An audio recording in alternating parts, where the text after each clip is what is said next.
All right, welcome to another episode from the Chart Readers. Really interesting day going on here, all right? And believe me, it's very easy to focus on these big double digit gains. I think just about every ticker in this sector got a big double digit gain, okay? I think what needs to be the bigger focus is going to be the NASDAQ, all right? And I'll talk about it for sure. I'll flash a couple thoughts that I showed on the Discord, but you can see it how I have to zoom in super crazy, right? It at some moments, it being the NASDAQ was trying to hit the 8 moving average for what it seemed.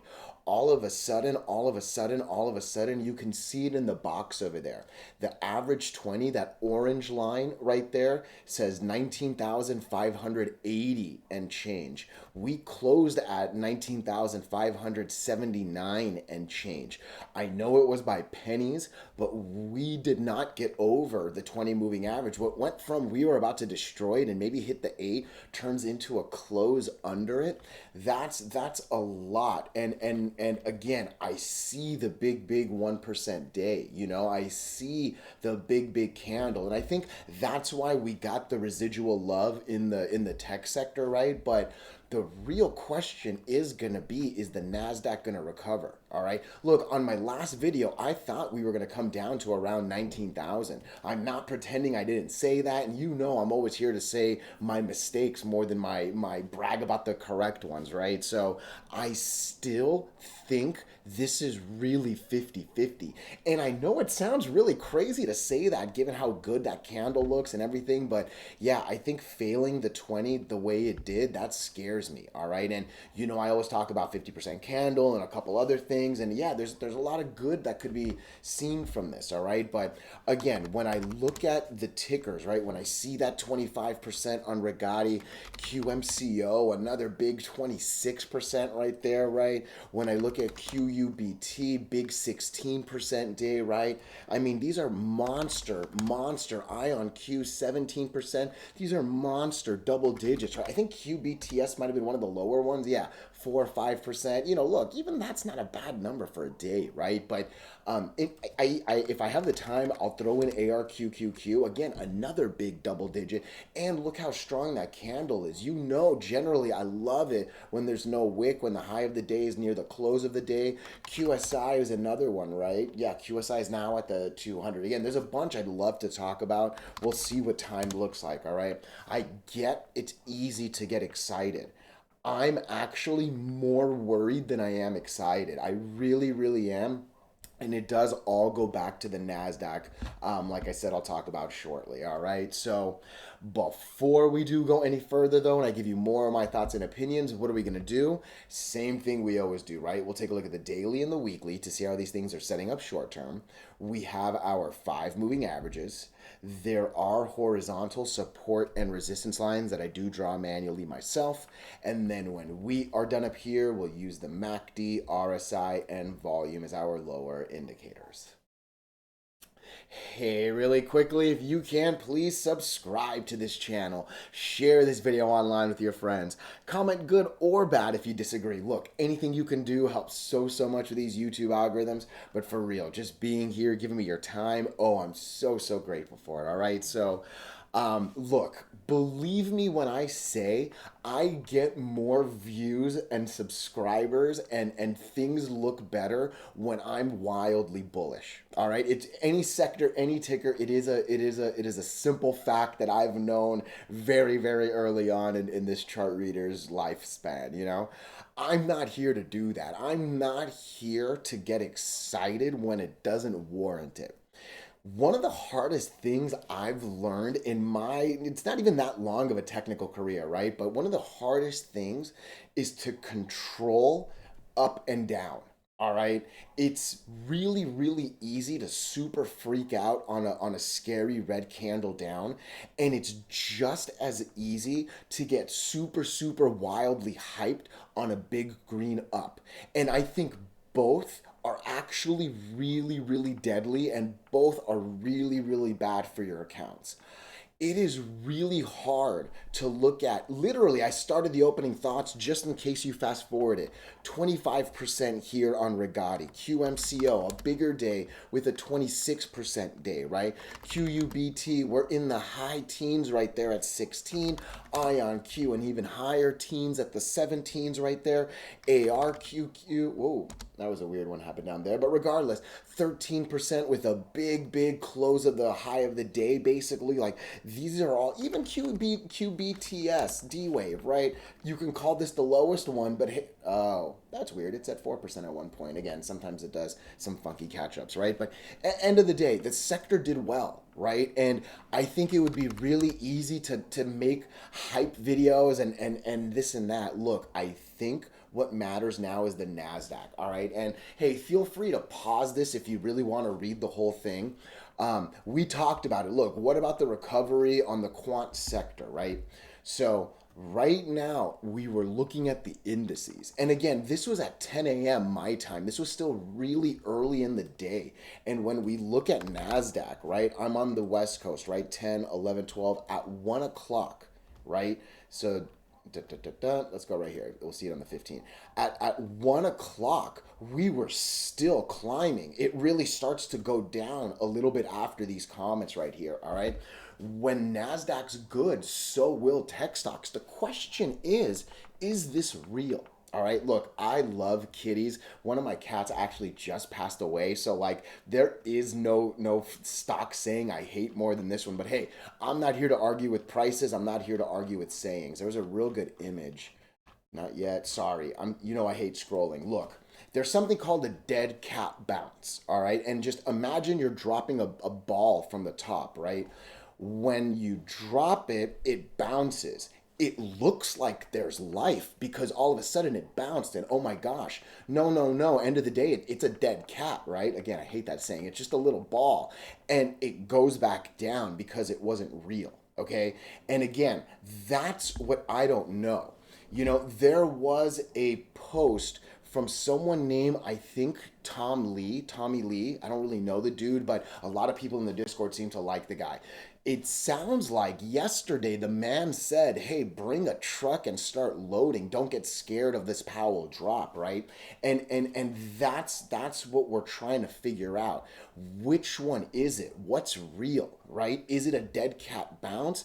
Is it really that Tommy Lee dude being right and saying, "Hey, just back it up and let's load and let's go." You know what I mean? So I'm looking for Monday confirmation. I was also looking for a hard sell off before market close, and I'm going to talk about that shortly. I think we saw that. And I think that has to do with why the Nasdaq didn't close over the 200, right? Or sorry, over the 20. Instead of what was that good climb, all of a sudden we actually came down. I wouldn't necessarily call that a hard sell off. I think something a little more drastic like that slope would have been, right? But we'll look at the individual ticker shortly, but that's what I'm looking for. And again, controlling excitement and fear either up and down, dude, that's a big part of this trading career, right? Like we're gonna see thousands of tickers, millions of setups.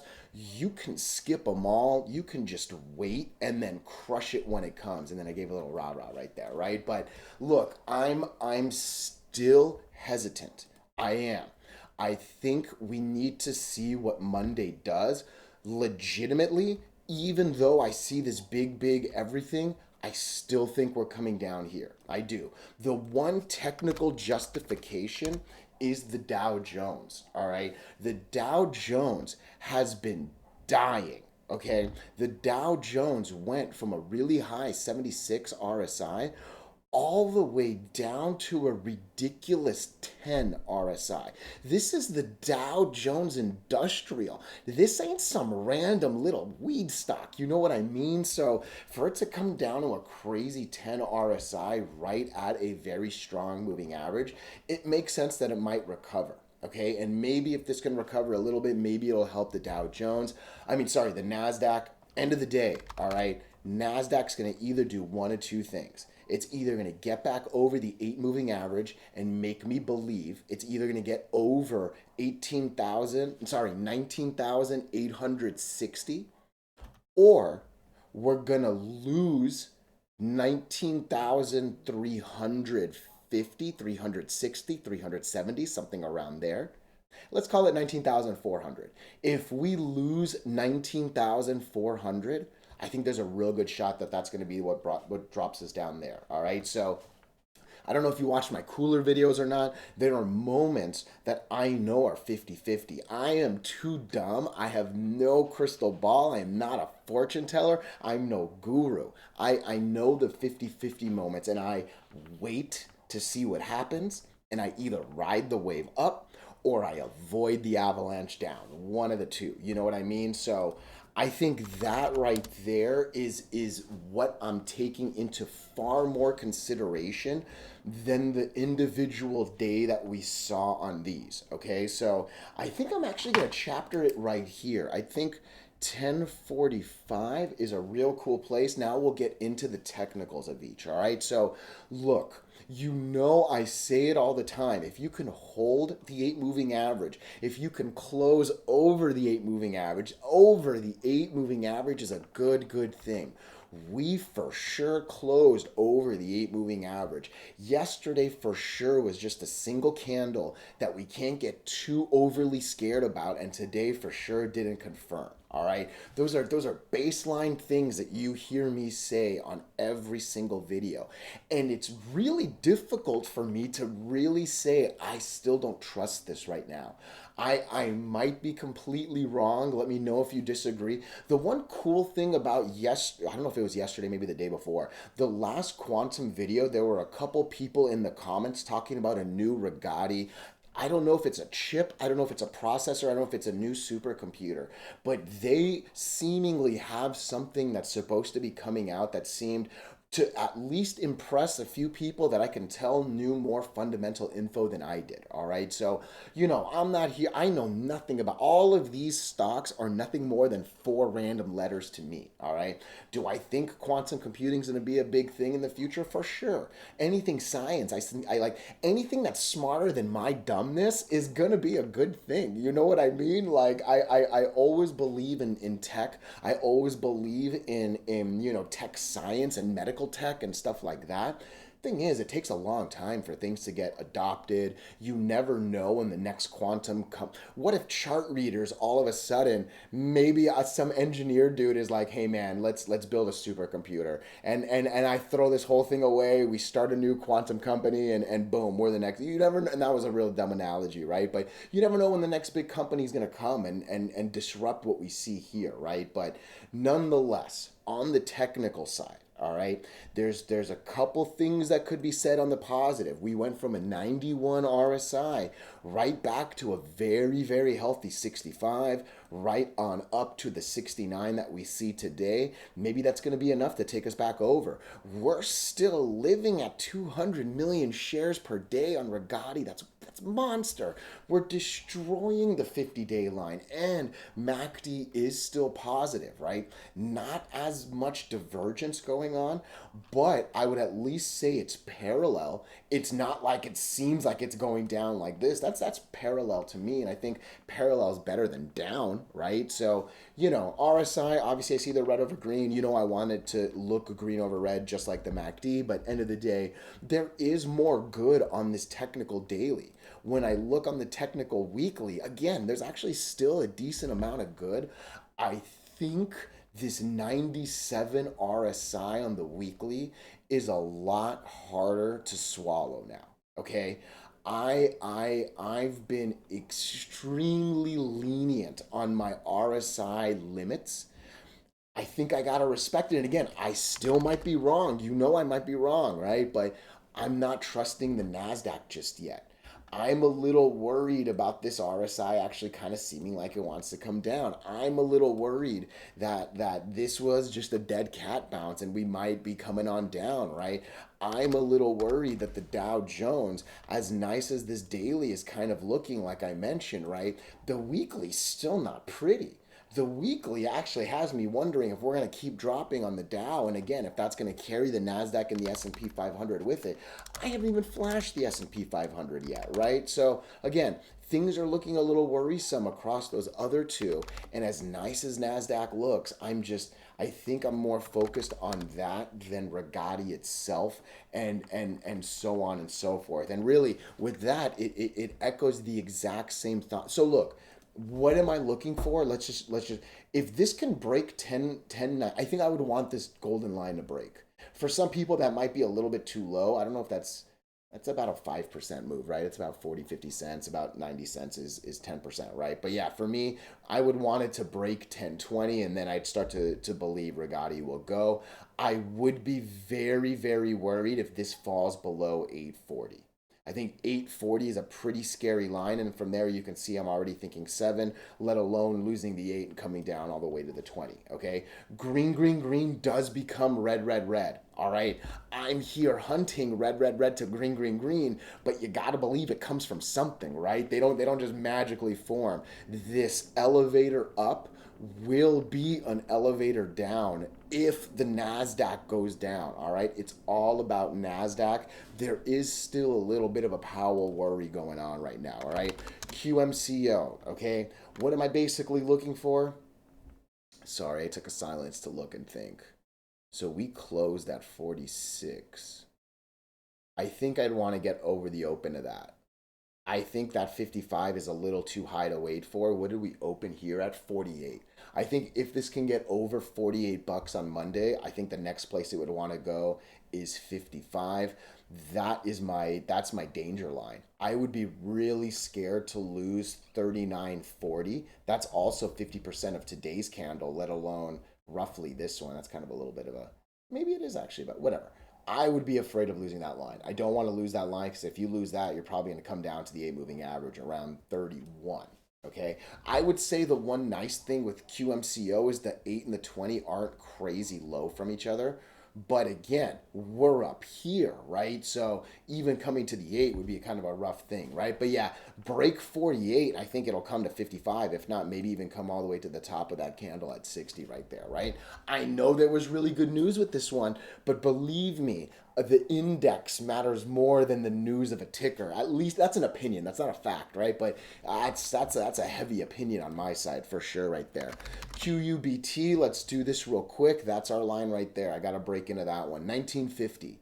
You can see actually if you're looking in the box over there, 1924 was the open, so maybe 1930 is worth it. I can see 1950 being just a little bit safer of a number. Break into that, and I'll start to believe. You know, it's tough because we're at 17 right here. And really, this golden line is pretty much what the A moving average is going to open at on Monday, right? You know, I don't know the math, but like that's an easy slope to kind of just copy right there, right? I think that has to be the worry line. That's a little bit of a tough drop. I wouldn't want to drop $3, give or take. That's roughly 20%. But yeah, that's kind of the danger line or the hold line right there. So do not lose 1440 because from there, if you do it, you're dropping to 10, right? I'm imagining that the 20 moving average will probably get to 10 on Monday too, right? So as long as we stay over 14, that's a good thing. It needs to get over, like I said, 1950 to basically make me believe it's going to go on up to 25 plus, right? So that's what we're looking for on QUBT. IONQ. Let's take a look at IONQ here. Look, if there's one, you know, I still can't tell if I got my last video wrong or not, right? I one of my YouTube little video was did Powell unplug the computers, right? The one thing I said on my last video was, look, IONQ had probably the worst day of the first day. This thing took a 14% hit, and it had the 2 moving averages so tight. Like there was a technical reason to think that might hold, okay? I still think though, if the NASDAQ does poorly, we're gonna be coming right back down to that 36. Okay, that's basically gonna be the same worry line. It's gonna be 41.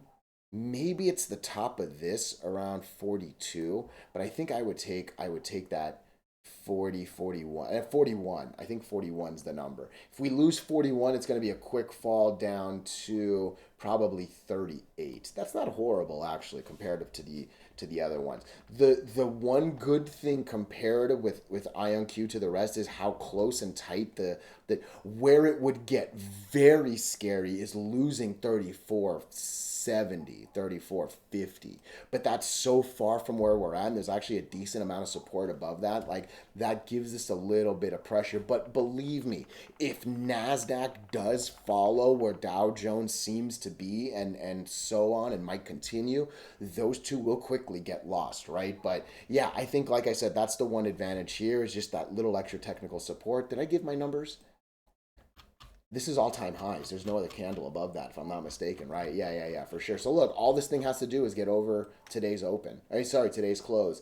Give me even 45 if you're willing to wait a little bit. But yeah, give me 44.60, maybe 44.60, give or take.